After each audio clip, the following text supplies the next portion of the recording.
On dusty streets under the burning African sun, dreams begin, with nothing but a ball made of plastic bags and barefoot feet chasing it across the dirt. No fancy pitches, no cameras, no cheering crowds, just passion, pure and raw. This is where African football was born.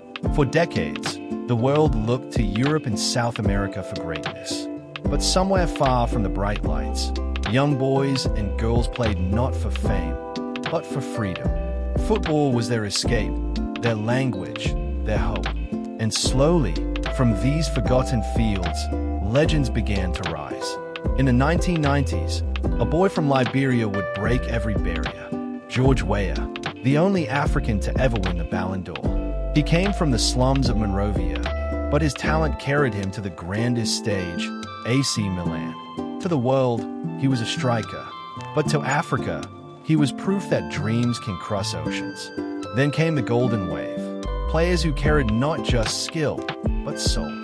Samuel Eto'o, fierce and fearless, scoring goals like his life depended on it. Didier Drogba, the warrior from Côte d'Ivoire, who not only conquered Europe but helped bring peace to his nation. JJ Okocha, dancing past defenders with joy, reminding everyone that football is also art.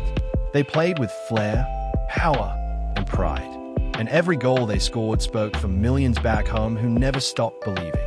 But Africa's story isn't just about individuals. It's about nations that dared to dream. Cameroon's indomitable lions in 1990, Roger Milla, dancing by the corner flag as the world finally noticed African football. Senegal in 2002, defeating the world champions France on opening night, showing that Africa could stand tall against anyone. Ghana in 2010, one penalty away from reaching the World Cup semifinals, carrying the hopes of an entire continent. When Asamoah Gyan's shot hit the crossbar, it wasn't just Ghana that gasped, it was all of Africa. Every tournament since has carried that same heartbeat, the hope that one day, an African nation will lift the World Cup trophy.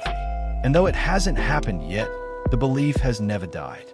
Then came a new generation, born not just in Africa, but across the world. Sons of the continent shining everywhere they play. Mohamed Salah, the boy from Nagreg, Egypt, humble, driven, unstoppable. From the streets of Cairo to the lights of Anfield, he carried an entire nation on his shoulders. Sadio Mane, from a small village in Senegal, built schools and hospitals with his own success. Not just a player, a symbol of giving back. Riyad Mahrez, son of immigrants, who brought joy to Algeria and lifted the Premier League trophy with Leicester City's miracle. Victor Osimhen, once selling pure water on the streets of Lagos, now the face of Napoli's rebirth in Italy. These are not just footballers. They are storytellers of struggle, symbols of faith, and proof that greatness can rise from anywhere. African football is more than just athleticism or rhythm. It's spirit. It's playing on gravel and smiling through pain. It's the roar of fans who have waited too long to be seen. It's the belief that football isn't about where you start, but how hard you fight to keep going. And beyond the players, there's another story of coaches, fans, and pioneers who fought against the odds. The forgotten clubs that trained champions with no resources.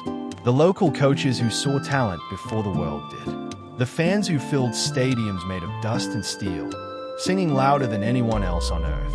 Africa has given football more than just stars. It has given its soul. Because when an African player scores, the celebration isn't just for the goal.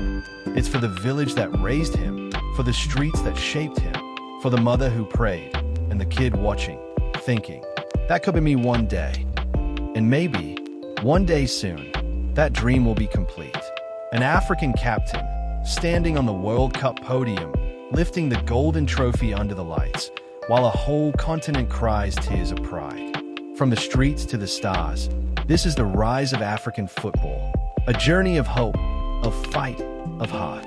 A story that's not finished yet. Because every day, somewhere in Africa, another barefoot kid is chasing a ball across the dirt. And the next legend is already being born. The dream doesn't end here. It begins again. Every time a child kicks a ball on dusty ground. If you believe in that dream, hit like, subscribe, and join us as we tell more stories from the heart of football.